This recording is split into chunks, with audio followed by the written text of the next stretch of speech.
Yes everybody, so here are 9 micro habits that completely changed how I create content, build systems and actually enjoy the process. Let's get started. So habit number 1, wake up and commit to one of the 3 W's. Most people wake up, grab the phone and start scrolling, but for me I try my best to make a choice between 3 things: work, walk or workout. Obviously don't get me wrong, like still sometimes I scroll in bed, mostly on weekends, but every time I've woken up and committed to one of these 3 things, and my day has gone significantly better than if I didn't. I'm not saying you need to do like an Ashton Hall level routine and like dunking your fucking head in a toilet or something, but it's all about setting the tone first thing in the morning so the rest of the 16 hours is built on pure productive momentum. Habit 2, list 3 critical tasks. I open my to-do list every morning and I set 3 critical tasks that I want to do for that specific day, and these are always something that I need to do in order to get closer to achieving my goals. And because there's only 3 of them, it just gives me so much more clarity over the day. And Andy Frisella, the absolute G, taught me that being productive isn't about doing more,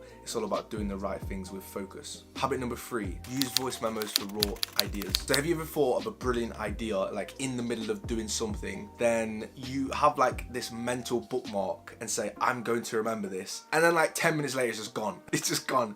That was me like every single day. I thought of a banging idea and then gone, forgot it. Even sometimes when I'm like typing the idea in my notes, I'd kind of like forget it halfway. It's like dementia just kicking in or something. So instead now I don't write my ideas, I use an app called VoicePal or ChatGPT to record all of my different ideas, and I'll basically just summarize them into a structured note, and then I can do whatever I want with them. Then what I'll do is I'll add it to my list if it's something that requires action, and I'll expand my ideas another day. Habit number 4, create templates for reoccurring content. I used to think that being a real creative person meant you're able to start from scratch every single time, but for me that's what actually kills my creativity. Like I've always struggled since I was a kid, starting from zero or starting from a blank canvas, and that's why I thought I was never a creative person. When I started making videos, it felt like every video I was making was like climbing a new mountain, you know, different outlines, different structures, endless possibilities of just making content. Then because I'm a bit of a lazy bastard, I started building templates and prompts that I could reuse over and over again,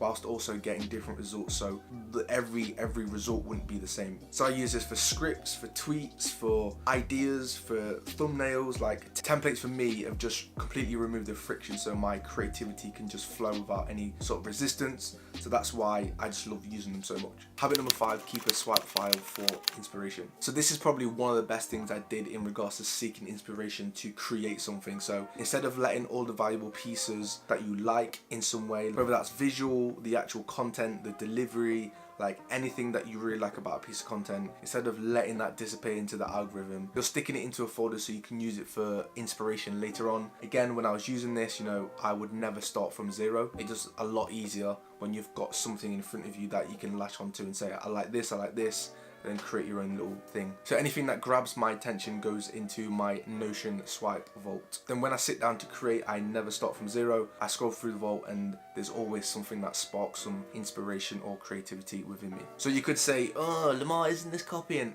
No, it's not copying. Basically, I'm just studying the pieces of what I like, and I'm effectively stealing like an artist. So habit number 6, walk daily to generate new ideas and solve problems. Your brain is just so much more activated when you're walking. So it's like your mind can connect the dots of what you couldn't beforehand when you're, you know, stationary. So whenever I get stuck or something, I use walking as a way to digest my thoughts or solve problems that I need to solve. So a little hack, if you basically can't be bothered to walk outside because it's just cold and dark now, is to buy a desk treadmill. So that way you're getting the steps in, your brain's so much more active, and you can work at the same time as well. Habit number 7, exploring a new AI tool once a month. So a lot of people fear AI, and I do as well, to be fair, I can't lie, because it's fucking mad. But it's here to stay, so we'll have to live with it. I feel like we're now living in the future, so we're not too far away from self-driving cars and robots in our gaff, so yeah, it's a bit mad. But realistically, we might as well utilize it for our own benefit. So every month I have a look and I search the World Wide Web for new AI tools. Some are game changing,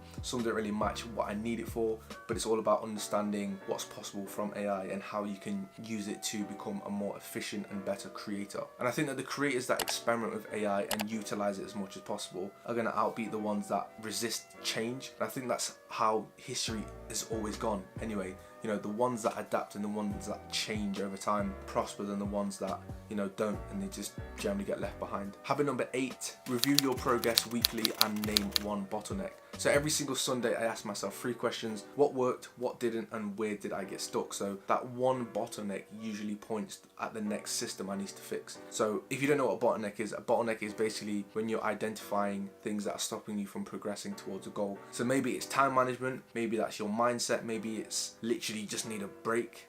Maybe you just need a break, you're feeling a bit burnt out, or maybe you just need to do more, you need to input more into the machine. So for me, this is a bit of reflection that builds a bit of awareness, and awareness for me builds growth. You know, if you want to channel it in the right direction, which, you know, identifying bottlenecks do. If you want to get more information about this, Dickie Bush has got an absolute amazing video. I'll put a link in the description below. So habit number 9 is to relax and actually enjoy the process. So I think in my early 20s I used to have the weight of the world on my shoulders. Like, if I could go back to my younger self, I would just slap him and you need to relax. I think I wanted to become successful so much to the point where I'd basically just become self-destructive, and I would constantly just be in my head thinking, I'm not good enough, I don't have what it takes, etc, etc. And I actually like started to just hate the process. Looking back over my YouTube channels, I took long breaks after I did some sprints because I would just put so much emphasis on me succeeding. And I think as I've got older and my brain started to fully develop, I've just like calmed the fuck down. I think after the experiences I've had in life,